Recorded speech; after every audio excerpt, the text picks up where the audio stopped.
How many times do you take off in a race and you get wheel spin through first, second and third, and by the time you get traction, you're way too far at the back to catch up to the front of the pack? Or sometimes you find yourself going through a corner and you pick a gear and it's a gear too high and the motor will either bog and kill your pace, or worse, the car breaks traction and you know what happens after that.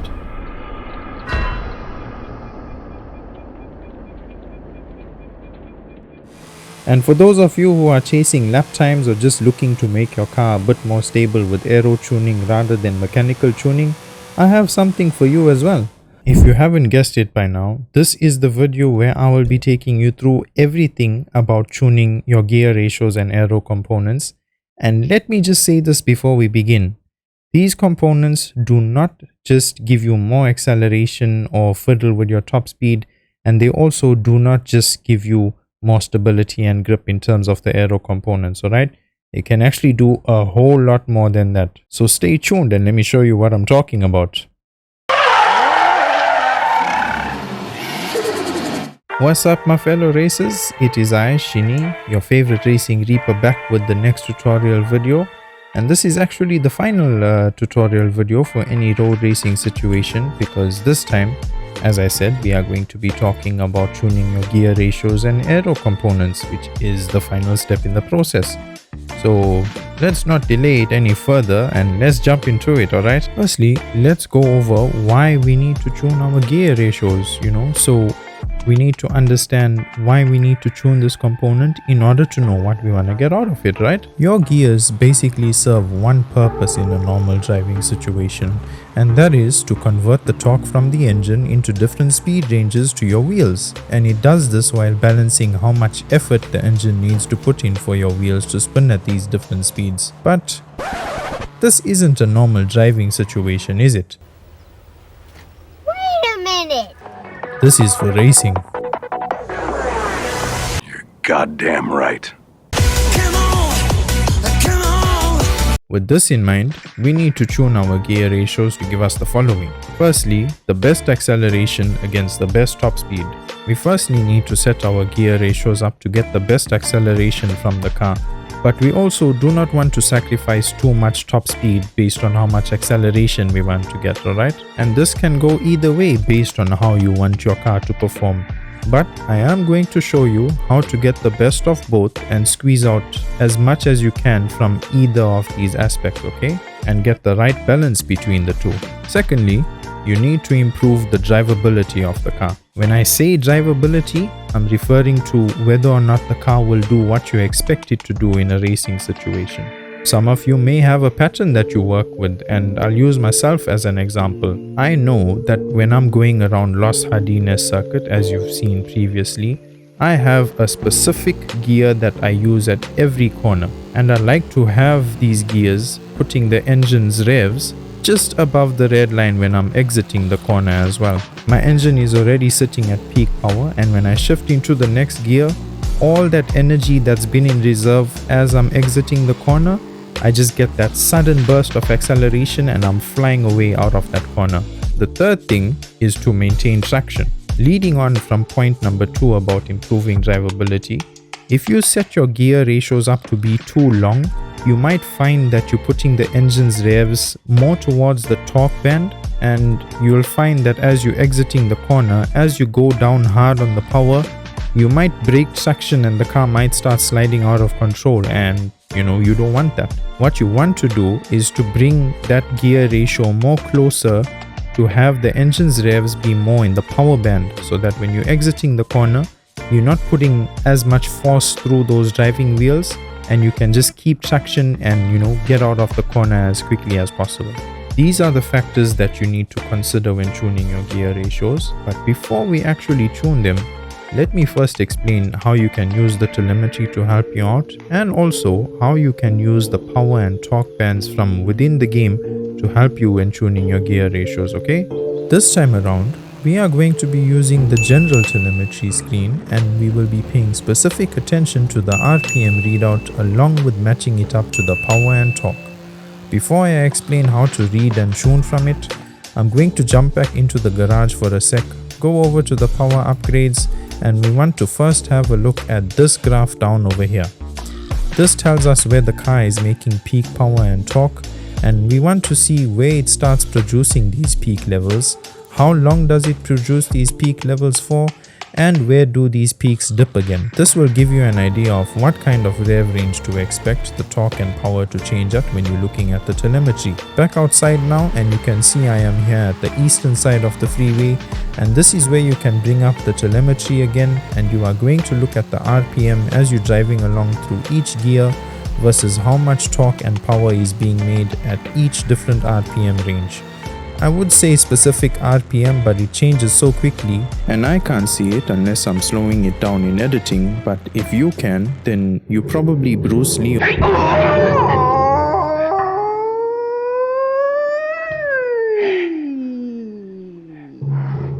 Barry Allen.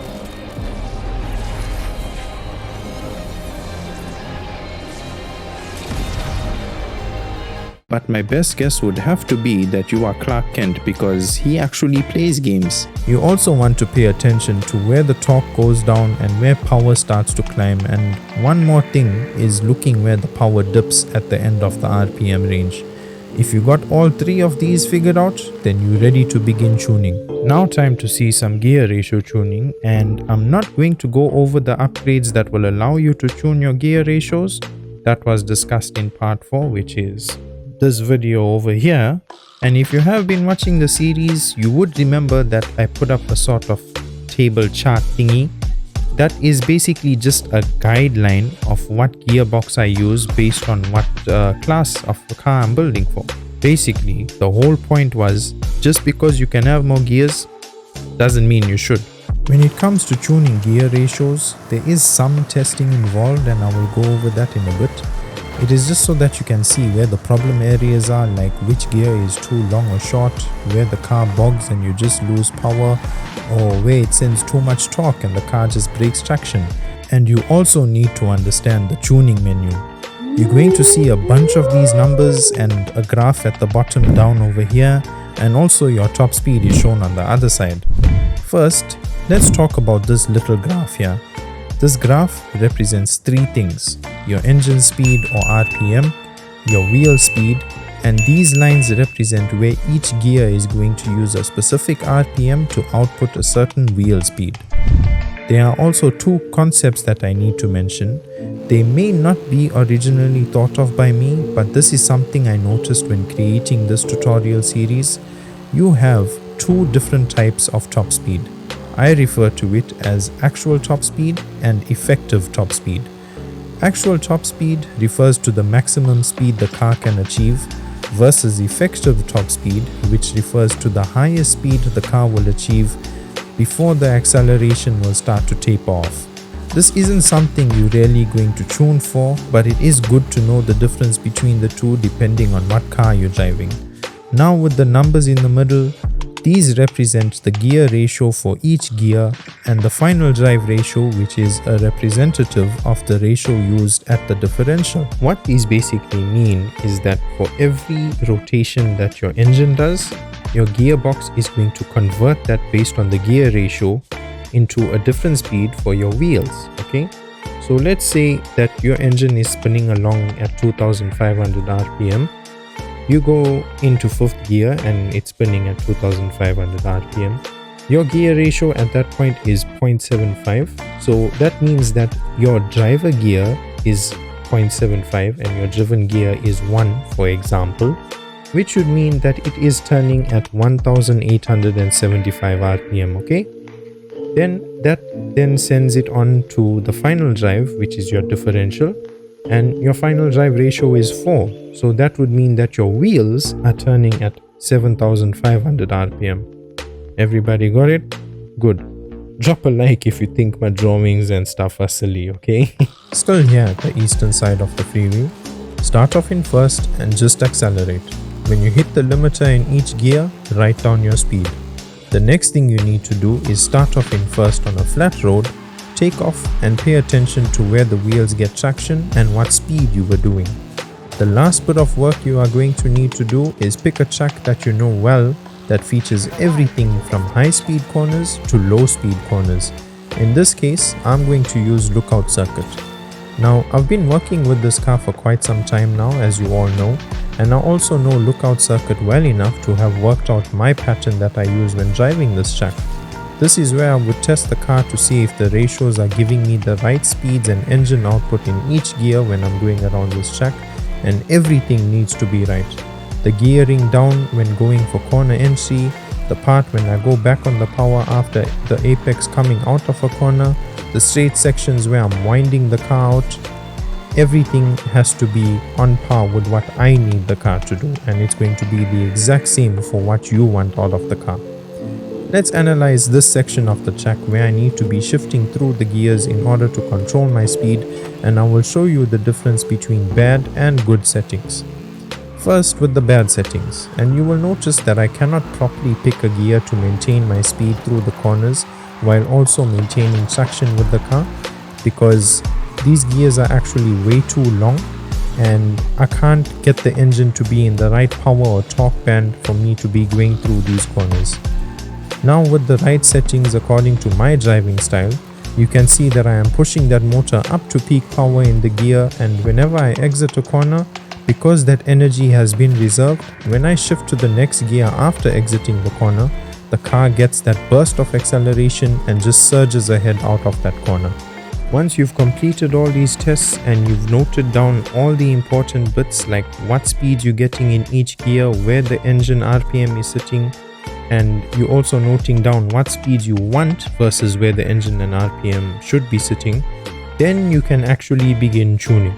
Firstly, let's start with the final drive ratio. Normally, this would be way too far towards top speed, and that will just make the car feel sluggish. So bring this in and pay attention to your top speed. What you want to see is what the top speed of the car is and how much you need to shave off in order to make the car reach that top speed as easily as possible. One sort of trick I noticed to get started is the second last line matching up on the axis representing the speed output. If you bring your final gear ending off at this line, that is the starting point of where you will start to see the ratios making sense, where you get good acceleration and top speed, but that doesn't mean that you should always use that, okay? Go back down the freeway and see where the car's acceleration tapers off and compare that to your top speed in the tuning menu. This 370Z has an actual top speed of 311 km per hour, but the acceleration tapers off around 290 km per hour. So for my preference, I want to cut the actual top speed by no more than 10 km per hour, so I can get some extra acceleration with some ease to reach top speed, and to do this I will bring that final drive more towards acceleration. Now when I test again, the car gets up to its top speed a lot quicker and it's able to hold its high speed better as well. You should note down the top speed that you're getting with this final drive ratio because it will help you after you tuned each of the other gear ratios. Now on to the other gear ratios, and we begin with the most important gear ratio of all, your first gear. And this is the most important gear ratio of all because this is the gear that you launch with. Remember the test to see what speed the wheels were doing when they get traction? This is where it comes into play. You can either stretch out first gear to take all that wheel spin, and when you shift into second, then you just get traction and your acceleration comes through nicely, or you could split that wheel spin between first and second depending on whether the car is not maintaining traction at a high speed and also what class your car is in. If you are in 8 class and below and you take off with wheel spin all the way to 60 miles per hour or 100 kilometers per hour, then that would actually be quite a high speed depending on your preference, but you should set first gear to take more than the first half of that wheel spin. The more wheel spin that comes through in first gear, the better it is for you. There is one thing you should be careful of though, and that is if you stretch out first gear too much, then you might notice your car bogs at launch, and you don't want that. So try to find the balance between managing wheel spin and your engine revving up nicely when you're taking off. Now, you generally should set each next gear to lead on from the previous one based on your engine's torque and power bands. With your lower gears being second and third, you want them to be starting off more towards the end of the torque band.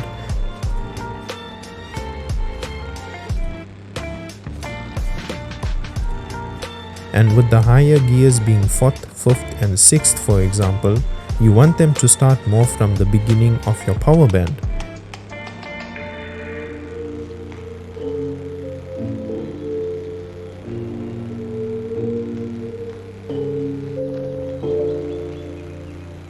In the case where you have an extra gear like a 7th gear in this case, you could use it as an overdrive gear. Remember I spoke about actual versus effective top speed? If you really want the max top speed of your car, but you don't want to sacrifice acceleration so much, you could set first through to 6 to take you through to the effective top speed, and then 7th can run you onto the actual top speed that the car can offer. This isn't exactly a good method though, because the car will still have a hard time in the situations where you need a good top end in 7th gear and onward, but you could use an extra gear on top of that and split that overdrive gear into 2 overdrive gears to help you reach that top speed quicker. So far, I explained how to get the best output in terms of acceleration versus top speed and also maintaining traction, but there is still one aspect of gear ratio tuning that I need to go over with you guys, and that is to improve drivability. As I mentioned earlier, this refers to you having a pattern or a flow on a certain track and whether or not the car fits you or your pattern. All this step basically does is setting up your gearing to help you with cornering. This is dependent on your car's individual capabilities, so you would need to know the max grip levels of the car, and you would need to pay attention to the speed and rev of the car when going through corners, and also look at the behavior of the car as well. You need to pay attention to what speed you would need to enter a corner, what speed you would need when you are apexing, and finally where the rev is when you are exiting the corner. And after tuning, you want to make sure that the car is giving you that max speed that you need through all these points of the corner, and it doesn't bog down when you are exiting the corner either.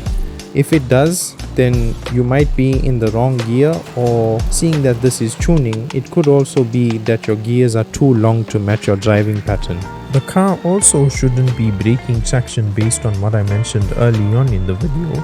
You will notice that when you are in a higher gear coming out of a corner and you try to get out, very similar to the car bogging, being in the higher gear means the revs are more towards the torque band when exiting a corner, and this will cause your driving wheels to break traction and you will have some difficulty keeping control of the car. Basically, at this point you are going to have a good level of track and driving knowledge, so you know what gear you need to be in and what speed you need to be doing based on what corner you're going through. I'm gonna use myself as an example. Depending on the class, I use 3rd gear most of the time for a 90-degree corner, and I just play around in the rev range to get different speeds through the corner based on what I need. But when it comes to exiting, I still have enough of a rev range to play around with to reach the shift point to go into 4th. When you tune your gearbox keeping all 3 of these factors in mind, then you will notice that the car runs smoother and more efficiently through a corner and can maintain max grip throughout the whole track with no hiccups along the way, provided your driving matches it. Remember that part whenever you are tuning your cars, because that is the ultimate goal in this. Now it's time to talk aero tuning. For me personally, I don't like to use aero components in road going builds that are lower than S1, so I'm gonna put this 370Z away for now and bring out this here Mitsubishi Evo 10. If I could add a turbo bigger than my head that sits outside the engine bay, then it would be perfect. Alas, this is Forza. As always, we begin by asking, what is the reason for tuning this component of the car? The first reason is to increase high-speed stability. Having aero components help to address the serious weaknesses a car has with high-speed stability in a big way. Take a rear-wheel drive car that has every bit of power crammed into that engine bay, and yes, you may have used tires and other handling upgrades, but you may still come into situations where you are taking a corner at high speeds or maneuvering through your competition, and the car will feel very tail happy. Adding a rear spoiler and increasing the downforce the spoiler can generate will help with the car and its stability issues, but remember, this only works at speed. And also, aero components usually take away top speed. The less weight as well as more power and torque a car has, the less top speed will be taken away, and vice versa. but it also depends on how much downforce you are asking the aero components to generate. The second reason is to increase traction. Aero components help increase the car's traction with the road because the downforce generated from these aero components help the tires maintain better contact with the road surface and make cornering easier. And the third and final reason is to improve drivability. As always, this is about tailoring the car to match your needs as a driver. You should use your aero components to help you with that. If you feel you need to go faster through corners or your lap times can be improved, if your car could just stick to a tighter line without losing grip at the apex of a corner, increasing downforce might help with this. When it comes to actually tuning these components between the front and the rear, you need to keep in mind that you have to balance the two. You cannot allow either your front end or your rear end to have more grip gains than the opposite side, and by this I mean that your downforce needs to work together front to back. Too much downforce at the front will let the car turn in earlier, sharper and be faster, yes, but the rear will not be able to maintain grip and you will get some oversteer, which may end up with you washing out in some situations. Too much downforce at the rear will let you stay more on the power going through a corner, but you won't be able to keep the line that you started off with and you will eventually veer off course and it goes downhill from there. Finding the balance is not hard, not in the slightest. You just gotta feel out the car and know where you have too much downforce, and then you have to make a decision whether you should reduce the amount of downforce where it is too much or counter that by increasing the amount of downforce on the side where it's too little. What could possibly go wrong? For me personally, my main objective is to still have some top end, but I do want the handling benefit from aero components in some situations. So I lower my downforce at first. From here, I'll run a track that has more medium and high speed corners, and I will see firstly where there is a lack of grip, and if there is, I may need to increase the downforce there to accommodate for this. The second thing is to see where there is too much downforce and make the decision of increasing downforce where there is too little or decreasing where there is too much while keeping an eye on how it changes my top speed around.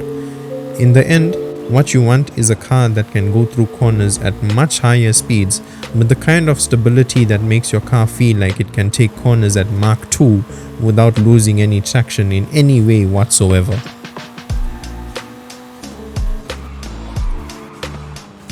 Now that the road going part of the tutorial series is done, in the next video I will be going over everything about tuning for rally and cross-country racing. It's going to be one full video because a lot of the stuff that I discussed in the road racing tuning tutorial will be carried through into the rest of the tuning tutorial series. And I should tell you, it's probably going to be a bit of a lengthy video. In any case, if you're still here, I hope you enjoyed watching the video and you can let me know by dropping a like. And if you want to see more but you're not subscribed, what are you waiting for? The button is down there.